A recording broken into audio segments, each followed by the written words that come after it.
You said one thing I didn't like. You said you don't like when men ask the question, what do you bring to the table? I don't like that question. Why? Some people think they bring something to the table that they absolutely don't. Can women ask men that? I don't think it's necessary. If I don't really know what you bring? No, I think you allow someone to experience you. I think that question in itself is a lazy way to go about things. Now, I think it's a difference between saying like your desire. Like if I were to say, well, what do you want out of a wife? What do you want as far as being a husband? What does that look like for you? How do you desire to provide for your household? All of these things are valuable and good insight questions. But saying like, well, what do you bring to the table? That's so vague.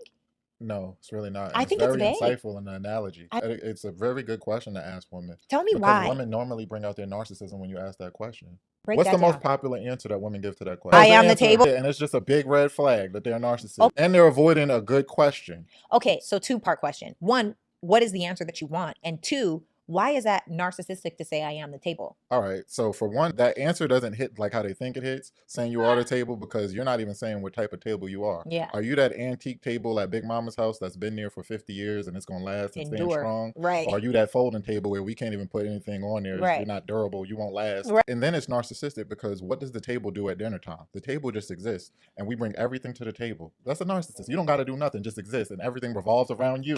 That's a narcissist. The opportunity with that question is for her to dive deep into her intellect and say, what I bring to the table is I'm a good cook, I bring peace, I bring prayer, I'm a good listener, I'm able to adapt. That's what I'm looking for when I ask that question. Right. And it will show her intellect. You don't want no dummy, do you? No, I don't want a dummy. But don't you think it's arrogant to assume that everyone wants the same thing at the table? That's my issue with having such a set answer to the question. I bring so many things to any table that I'm at that it would be ignorant for me to say, well, I bring these 5.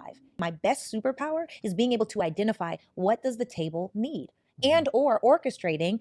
If I can't bring it, can I call Susan down the street and say, Susan, we're having this potluck at the table. I need you to bring the green beans and the mashed potatoes. I'm going to take care of the turkey. I can either orchestrate it or I can say, you know what? I have all this for a table, but this isn't my table.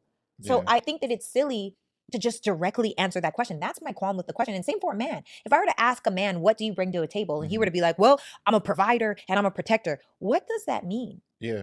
What does that mean? I bring elaboration to the table. I can elaborate and expound. Okay. Okay. Break it down. And then you would be able to say, when I said you bring adaptability to it, yes, that's showing that you bring several things. Yes. I bring diversity to the table. You bring several things. For a lot of men, it's like a trick question. There's no tricks. I think it's a trick question. The tricks are for kids. I don't do tricks. We have an adult conversation. Yeah. I'm going to see how you respond. I don't want a narcissistic response like, oh, I am the table. I just want to see you converse like a grown woman and say, this is what I bring.